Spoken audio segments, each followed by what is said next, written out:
ETV YouTube channels లో మీ వ్యాపార ప్రకటనల కోసం ఈ నంబర్కి కాల్ చేయండి.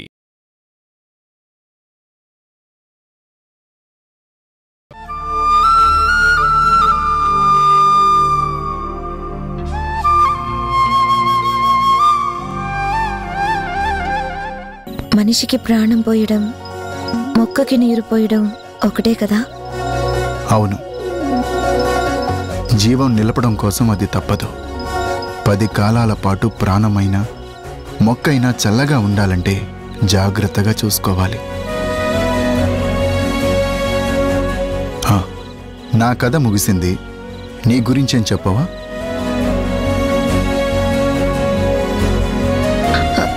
నా గురించేం చెప్పమంటావు?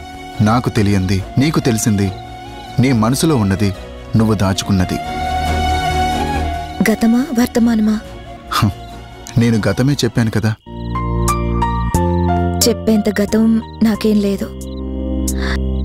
మా అమ్మ తప్ప నాకెవరూ తెలీదు. తను తప్ప ఇంకో బంధువు మాకు లేదు. తనే నాకు నా ఆత్మ బంధువు.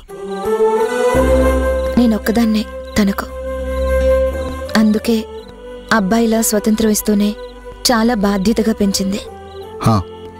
నువ్వెవ్వరిని ప్రేమించలేదా నీ టీనేజ్లో? లేదు, అసలు నాకు అలాంటి ఆలోచనే రాలేదు. త్వరగా చదువుకోవాలి, ఉద్యోగం సంపాదించాలి, నా పెంపకం కోసం శ్రమపడిన అమ్మని బాగా చూసుకోవాలన్న తపన తప్ప నాకు వేరే ధ్యాస లేదు, రాలేదు. తను నా మీద ఎంత బాధ్యత పెట్టి పెంచిందో అలాగే బాధ్యతతో తనకి సంతోషం పంచడమే నా జీవితం అనుకున్నాను.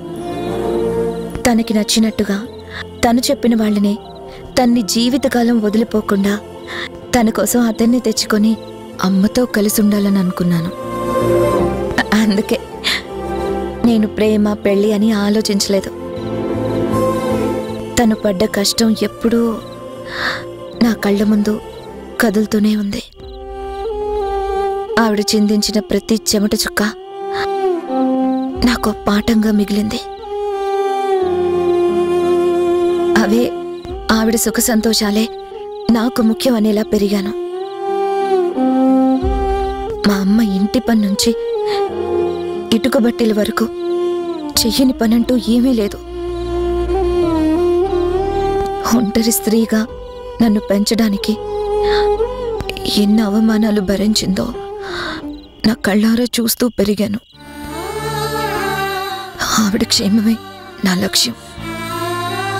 బ్రతికినంత కాలం ఆవిడికి నేను తల్లినే చూసుకోవాలి, అదే నా ధ్యేయం. అందుకే నేనెవరిని ప్రేమించలేదు. అసలు ఆ ఆలోచనే నాకు లేదు. మంచి నిర్ణయమే తీసుకున్నావు. ఆ విషయంలో నిన్ను అప్రిషియేట్ చేయకుండా ఉండలేం. థ్యాంక్స్.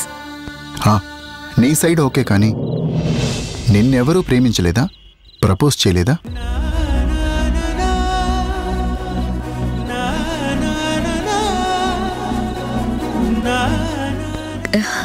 కాలేజ్లో ఆ అనుభవం ఎదురైంది. ఒక అజ్ఞాత వ్యక్తి నన్ను ఆరాధిస్తుండేవాడని తెలిసింది.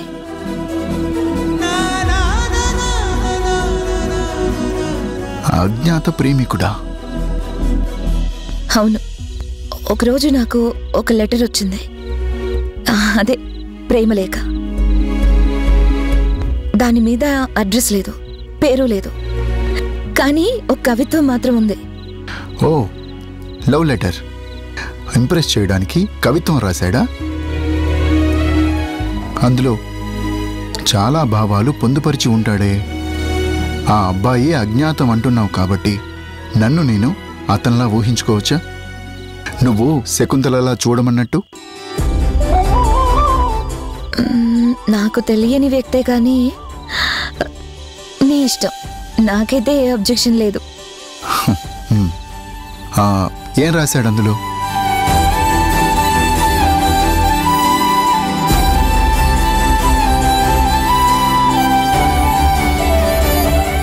శ్రీ శ్రీ శ్రీ మహారాజగ్ని సౌగంధిక సౌమ్య శరశ్చంద్ర నిభావన శ్రీ చరణాంబుజముల నా ఎదపై నుంచి ఇనువరించి నీ గురించి ఎన్నో కలలు కన్న ఈ బ్రహ్మచారి భయముతో భక్తితో అనురక్తితో అవుతున్నా నీకు రాయబారి.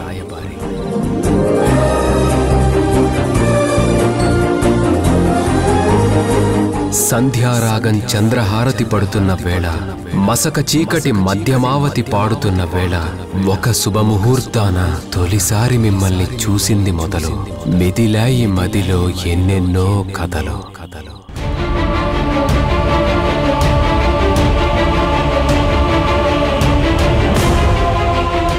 ఇది చక్రి రాసిన ప్రేమలేఖ కాదు కదా?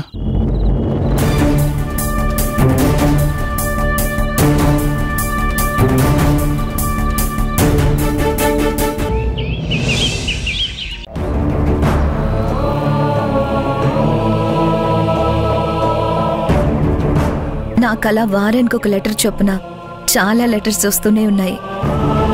కానీ నేను వాటి గురించి పట్టించుకోలేదు. పట్టించుకోకపోతే పట్టించుకోకపోయావు. కానీ అది రాసిందెవరో తెలిసిందా? ఎవరతను? నాకేం అవసరం?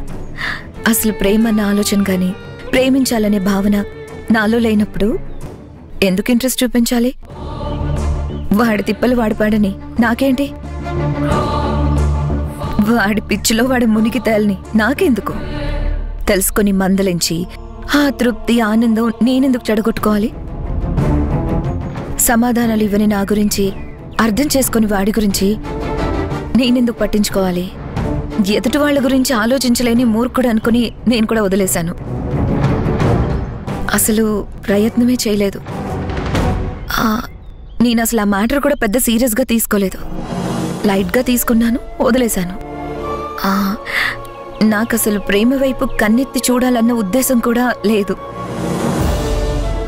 అలా మరి ఆ అజ్ఞాత వ్యక్తి ఎంతకాలం పాటు నిన్ను ఫాలో అయ్యాడు? లెటర్స్ కంటిన్యూ చేశాడా? ఆల్మోస్ట్ ఆల్ నా కాలేజ్ అయ్యేంత వరకు. నా నుంచి ఎలాంటి స్పందన లేకపోయినా వాడి ప్రాసెస్లో వాడు కంటిన్యూ అయ్యాడు.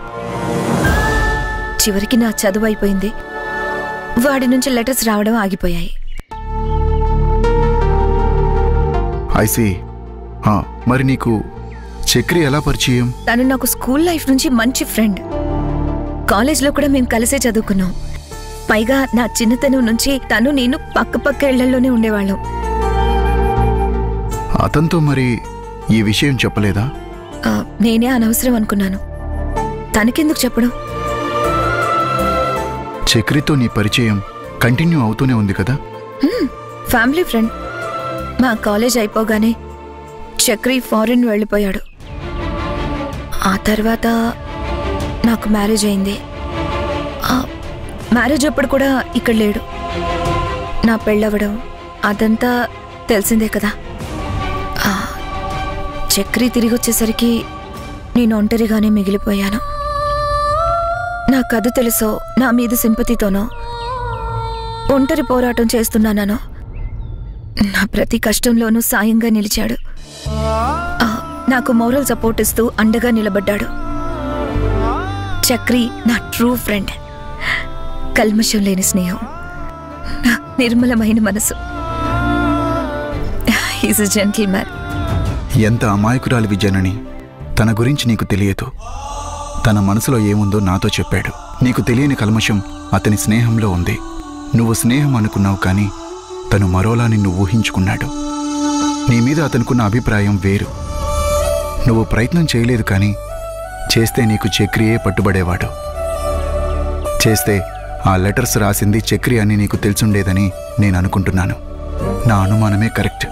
అందులో మరో ఆలోచన లేదు. కానీ నీ మనసు చాలా ప్యూర్. నీది నిర్మలమైన మనసు. తన మీద నువ్వు ఉంచిన నమ్మకం తప్పు.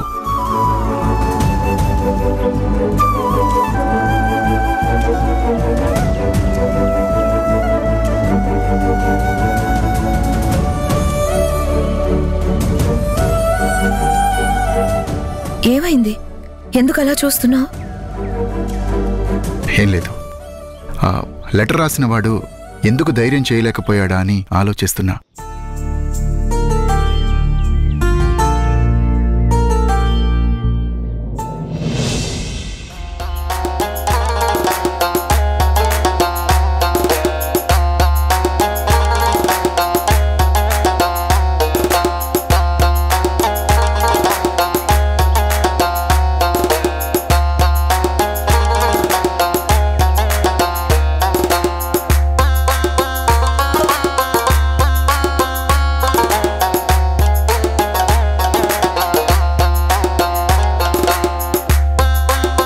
అర్ధాంగి వచ్చేసా.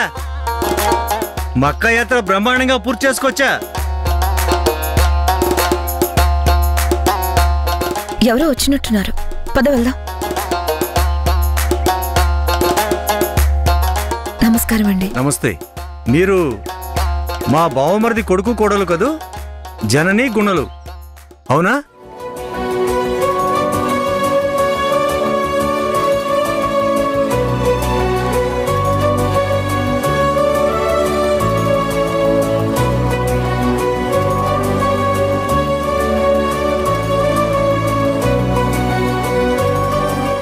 శకుంతల దేవానంద్. ఓ అలాగా, వాళ్ళు వేరు వీళ్ళు వేరునా? దేవానంద్ శకుంతల బాగున్నాయి పేర్లు. మీరు వాళ్ళలాగానే ఉన్నారు, మేడ్ ఫర్ ఈచ్ అదర్లా కనిపిస్తున్నారు. ఆ అల్లా మీకు దీవెనలు అందిస్తాడు. సంతోషం.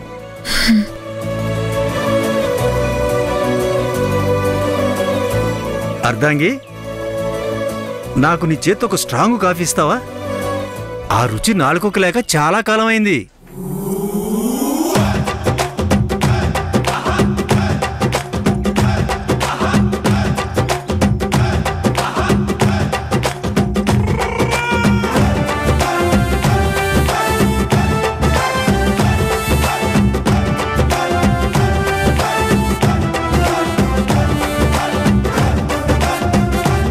వచ్చేసారా? వచ్చి రాగానే నన్ను డ్యూటీ ఎక్కించేస్తున్నారా? అసలే ఈరోజు ఉపవాసం, మౌనవ్రతం, నీరసంగా ఉన్నాను. కాఫీ కాసివ్వడం నా వల్ల కాదు. డికాషన్ ఉంది, కాసిస్తాను, తాగండి.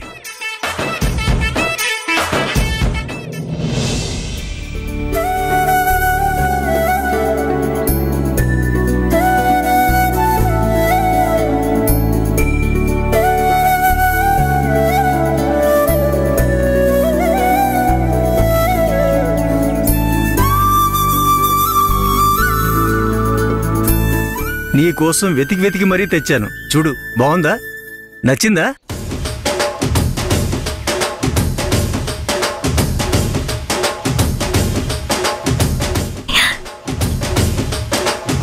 సర్లే, ఇవి ఖచ్చితంగా నచ్చుతాయి.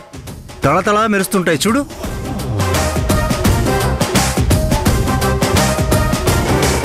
ఇవి డెఫినెట్ గా నచ్చుతాయి.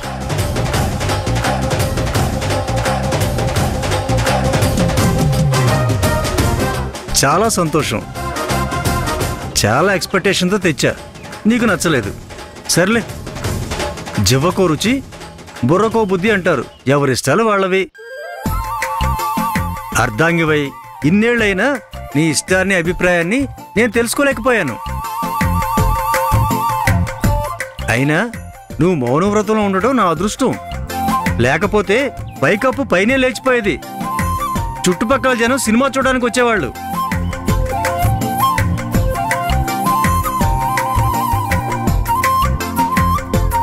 ఏం పర్వాలేదులే, భార్యాభర్తల మధ్య ఇలాంటివి అందరి ఇళ్లలో ఉంటాయి. పొరపచ్చాలు లేని ఆలుమగలు ఏ ఇంట్లో కూడా ఉండరు. పైగా ఈ కాలంలో అస్సలు ఉండరు. అదేంటి మామాజీ, మీరు చాలా ప్రేమతో ఇష్టంగా తెస్తే అత్తయ్య ప్రతిదీ నచ్చలేదంటుంది. మీకేం కోపం రావడం లేదా? చిరాకు కలగడం లేదా? అలా చిరునవ్వుతో ఎలా ఉండగలుగుతున్నారు? బాబు దేవానంద్, భార్య ఎప్పుడు అల్టిమేటే. తన మీద భర్తకుండే ప్రేమ అనంతం. అప్పుడే ఇలాంటివి బాధ పెట్టవు, ఇబ్బంది అనిపించవు. అసలు ఇలాంటివి పట్టించుకోకూడదు. ప్రపంచవ్యాప్తంగా పేరున్న మహేంద్ర సింగ్ ధోని అయినా, షారుఖ్ ఖాన్ అయినా, రజనీకాంత్ అయినా ప్రపంచానికి గొప్ప కావచ్చు. సిక్సర్ మ్యాన్ అయినా, బాద్షా అయినా, తలైవా అయినా ఇంట్లో వెళ్ళాలి ముందు జుజుబీలే.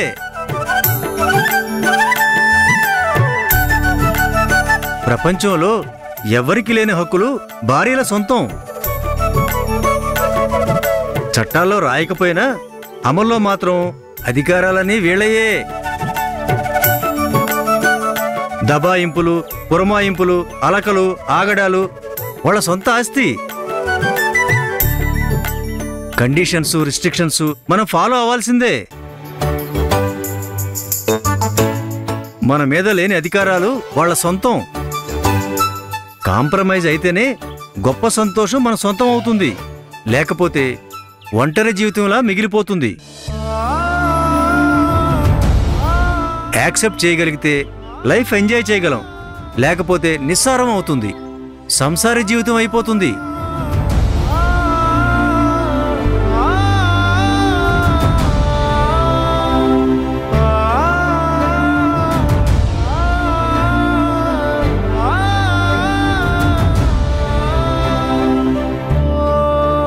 నమస్కారం అయ్యా.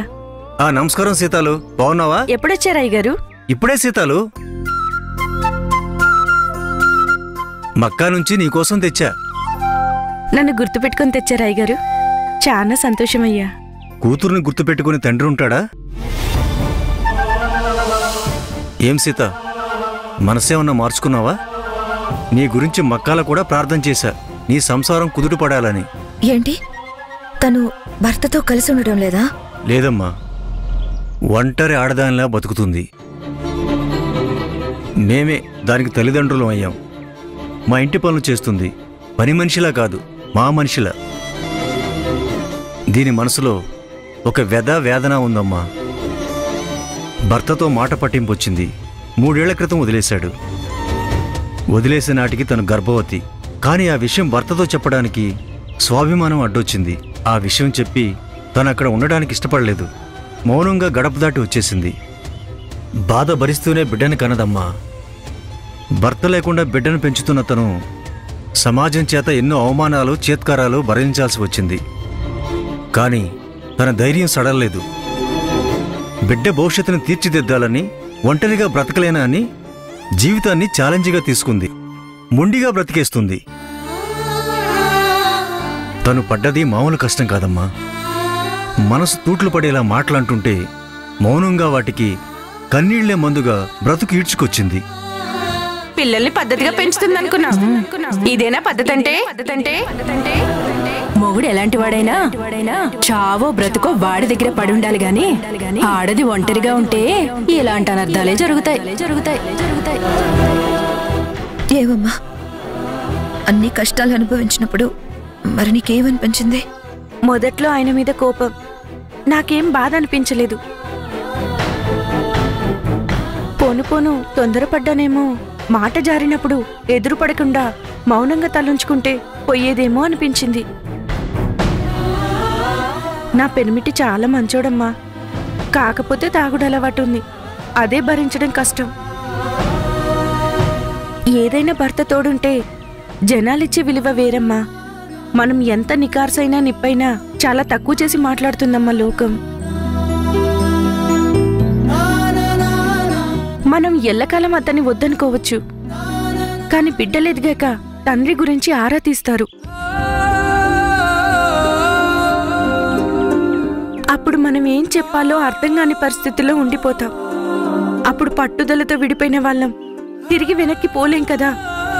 తనకి నేను అవసరం లేనప్పుడు నాకు తనెందుకన్నా ఒక తలబిరుసు, కానీ ఇప్పుడు లోకం ముందు తలంచుకోవాల్సి వస్తుంది.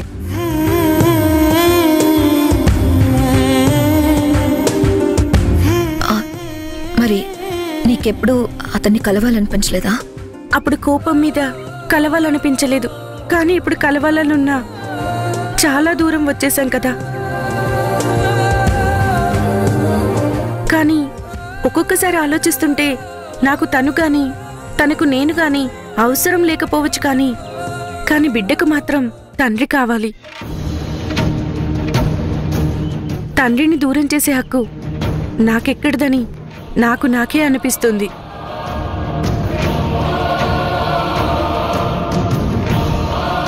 జనని కూడా నా నుంచి విడిపోయాక ఇన్ని బాధలు పడ్డదా?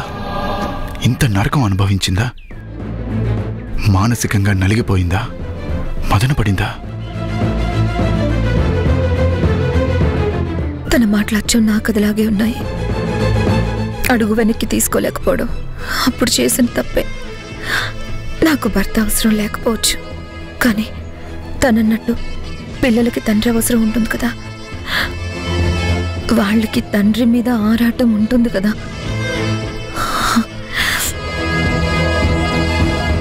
ఓ వద్దని వారించే హక్కు మనకెందుకుంటుంది? తను చెప్పింది ప్రతిదీ కరెక్టే అనిపిస్తుంది. తన కథకు నా కథకు తేడా లేదు. తనది భూదేవి కూతురి కదా, నాది భూదేవి కదా.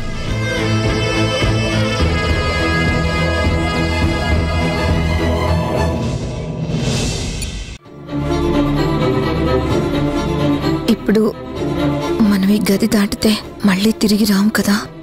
ఈ కొద్ది కాలం గొప్ప సంతోషాన్ని మిగిల్చింది.